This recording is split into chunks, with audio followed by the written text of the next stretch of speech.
energia nuclear na guerra e na paz.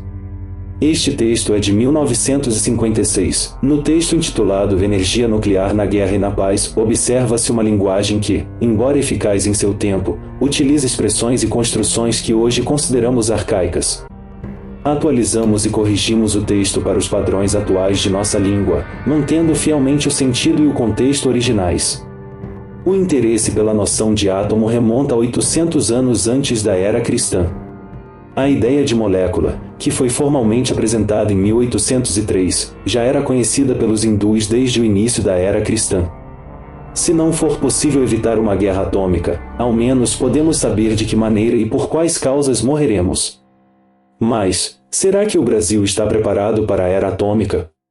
Em celebração à 8ª Convenção da Sociedade Teosófica Brasileira, realizada na Semana do Distrito Federal, ocorreu, no dia 8 de maio do corrente ano, uma conferência do professor Luiz Eduardo da Silva Machado, no Salão Nobre do Clube de Engenharia. O tema abordado foi energia nuclear na guerra e na paz. O professor, que é docente da Universidade do Brasil e membro do Observatório Nacional, explanou de forma clara e envolvente sobre a energia atômica, desde suas primeiras concepções até as aplicações práticas mais recentes. A conferência pode ser dividida em 3 partes principais: uma introdução à física nuclear, as aplicações da energia atômica e as possibilidades brasileiras para a exploração dos minérios de urânio e tório. Desenvolvimento da teoria atômica ao longo do tempo. Graças aos modernos meios de comunicação, imprensa, rádio, cinema e televisão, o cidadão comum já se familiarizou com os problemas relacionados à energia nuclear. Ele sabe que as bombas atômica e de hidrogênio são capazes de pulverizar uma cidade em uma fração de segundo, e que inúmeras aplicações pacíficas poderão, no futuro, transformar radicalmente o panorama da vida. Por isso, muitas vezes não percebe que a física nuclear é uma ciência muito mais recente do que pode imaginar. No entanto, embora a física nuclear seja moderna, a teoria atômica é muito mais antiga do que geralmente se acredita. O conferencista apresentou um aspecto inédito, ao menos no Brasil, contrariamente ao que aprendemos nas escolas e universidades. A concepção da teoria atômica não surgiu primeiramente na Grécia, mas na Índia. Demócrito e Leucipo, especialmente o primeiro, são tradicionalmente considerados os idealizadores da noção de átomo, palavra que, em grego, significa insecável, ou seja, indivisível. Demócrito ensinava na cidade de Abdera, no ano 375 a.C., que a matéria era constituída de partículas indivisíveis, as quais denominou átomo. As especulações científicas gregas datam do século VI a.C., como podemos observar nas teorias de Tales de Mileto sobre a origem do universo. A falta de conhecimento das doutrinas orientais, como destacou o orador, fez com que os gregos fossem erroneamente creditados como os criadores de uma ideia que, na realidade, é muito mais antiga e pode ser encontrada nas obras clássicas da Índia. De fato, 800 anos antes de Cristo, foi desenvolvida na Índia uma doutrina chamada Jainismo, na qual se acreditava que a matéria era formada pela agregação de partículas indestrutíveis, denominadas Anu. O germe da teoria atômica hindu evoluiu com as concepções de uma outra escola, o sistema Vaiseshika, atribuído ao pensador Kanada, que viveu, segundo os principais orientalistas, no final do 1º século da nossa era. De acordo com essa escola, todos os corpos são compostos pela congregação de partículas infinitamente pequenas, eternas e indestrutíveis, chamadas Paramanu. Esses átomos se combinam para formar aquilo que o cientista Dalton, em 1803, chamou de molécula. A molécula hindu, assim como sua versão ocidental, poderia ser biatômica ou triatômica, dvianuka, trianuka. O paralelismo entre as duas concepções é notável, e as ideias hindus, mais antigas que as gregas, são, em alguns aspectos, mais elaboradas e melhor apresentadas. Ao destacar este ponto curioso, o conferencista fez uma rápida revisão da evolução da teoria atômica, que, desde a queda de Roma e durante a Idade Média, foi quase totalmente esquecida pelos filósofos e teólogos. Somente no século XVI, a teoria atômica foi redescoberta, e a partir de então, especialmente no século XIX, a física atômica alcançou seu apogeu. O surgimento do núcleo atômico. Neste ponto, o orador iniciou uma série de projeções fotográficas, que explicava a medida que eram apresentadas ao público. A primeira projeção destacou a clássica experiência de Lord Rutherford, que evidenciou a existência do núcleo atômico e permitiu o grande desenvolvimento da física nuclear. Essa experiência também derrubou, de uma vez por todas, o preconceito de que o átomo era indivisível. Desde 1911, novas perspectivas se abriram para a humanidade.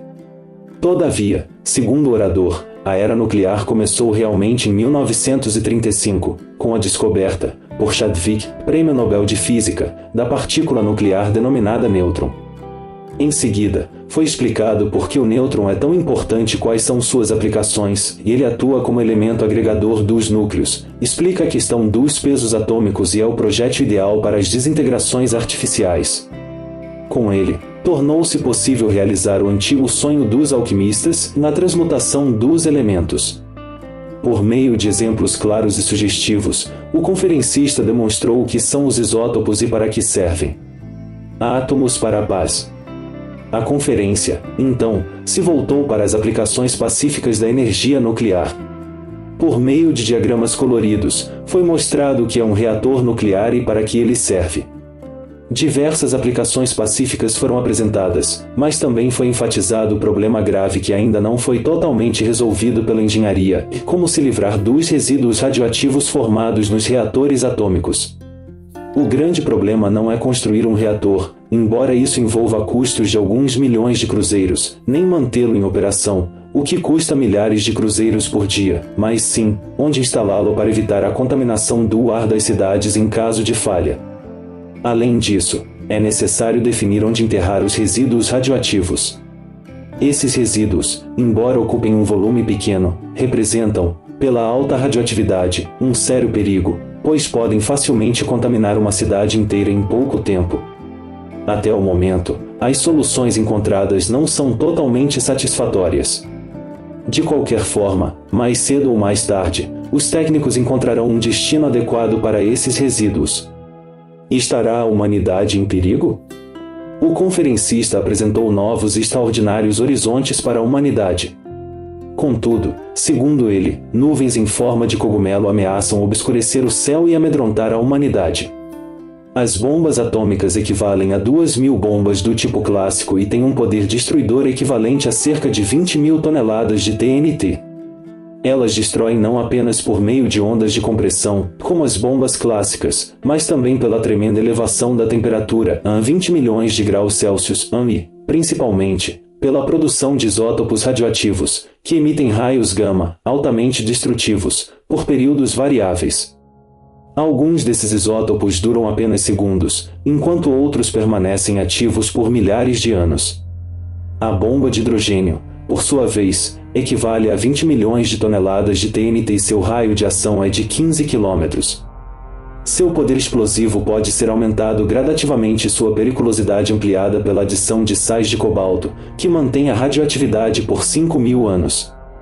Os efeitos cumulativos das explosões da bomba de hidrogênio podem afetar gravemente a humanidade. Os perigos de uma guerra atômica foram discutidos, e verificou-se que os órgãos mais afetados pela radiação são aqueles cujas células têm grande atividade reprodutora e medula óssea, glândulas linfáticas, pâncreas, amígdalas, sangue, células reprodutoras, etc. Em Hiroshima e Nagasaki, observou-se um aumento de catarata, queda temporária de cabelo, redução significativa dos glóbulos brancos, um aumento acentuado de ossificação defeituosa em crianças, especialmente nos dentes, e possíveis alterações nos genes, levando a perturbações e defeitos, como a produção de monstros, nas gerações futuras.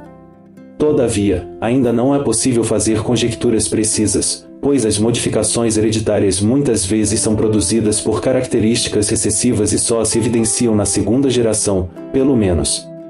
Contudo, já há casos de nascidos prejudicados. Houve um aumento acentuado nos casos de leucemia e câncer do sangue, e ainda hoje muitos dos sobreviventes dessas explosões continuam a sofrer e morrer. As modificações climáticas decorrentes das explosões atômicas ainda são objeto de controvérsia, e o conferencista explicou claramente o que se pensa a respeito.